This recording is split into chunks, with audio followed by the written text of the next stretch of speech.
Hello, thank you for the opportunity to present our study on the result of the economic burden of diarrhea in cases with severe acute malnutrition with complication.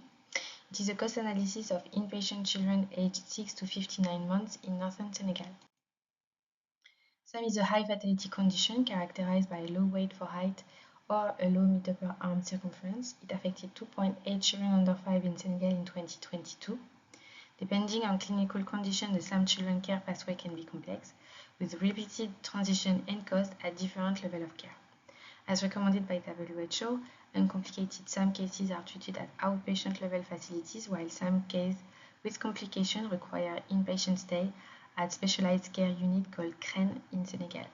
In the West African region, it has been reported that up to 43% of SAM children require inpatient care. Inpatient costs are likely to be high. It is important to better understand the profile of those patients and factors that tend to increase treatment costs to improve SAM management efficiency.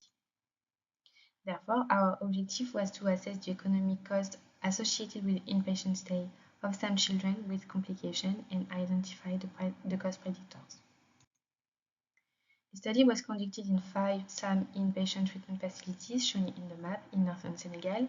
We extracted patient demographic and clinical data from medical records. We conducted semi-structured interview with key informants and used the published data. We included direct medical and non-medical costs borne by the health system and affected household and indirect costs corresponding to time spent following treatment. A model was used to investigate how patient sociodemographics and clinical characteristics influence direct costs. Our study population was composed of 140 children following inpatient treatment in 2020. We found that children were on average 18 months old. Approximately 1/4 of them were living more than 50 kilometers far from the CREN, and the mean length of stay was 5.3 days. We found that diarrhea was the most frequent complication, with more than half of the children concerned, followed by dehydration at 30%, and the co-occurrence of those two complications was found in 1 in 5 SAM children. This table reports the cost of inpatient stay for complicated SAM. The direct medical cost was estimated at $321, and the direct medical cost borne by the household was $119, representing 28% of the total.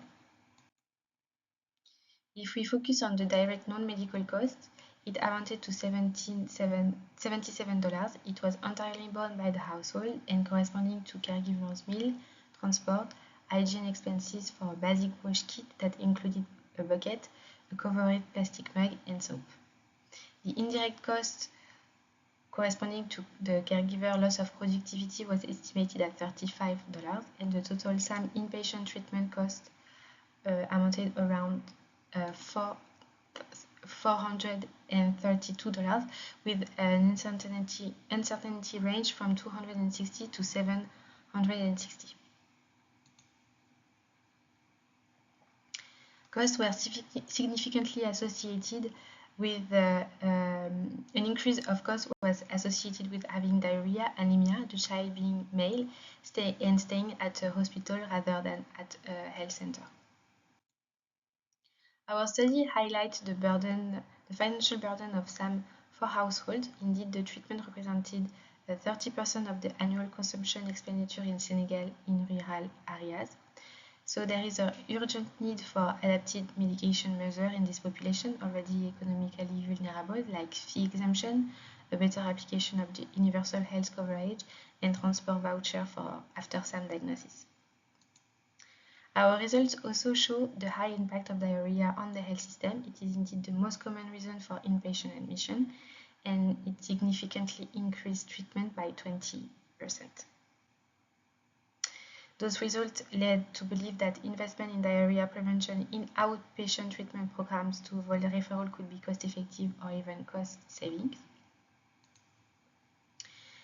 And we found that the basic wash kit used during inpatient treatment cost $8 that was paid by the household, adding to an already important out-of-pocket expenses.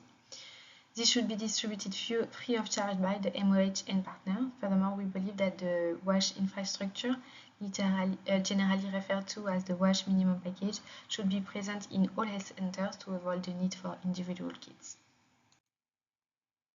Based on these results, several actions could be taken to drive change.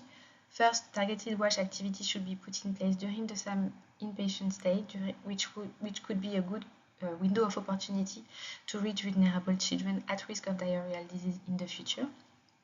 Secondly, our results underline the importance of investing in the WASH and nutrition strategy at the outpatient level to rural referral, for example, with the provision of a WASH package that include water treatment and hygiene promotion to help the SAM children transition from the health facility to a less controlled home environment where the risk of contaminated water is higher.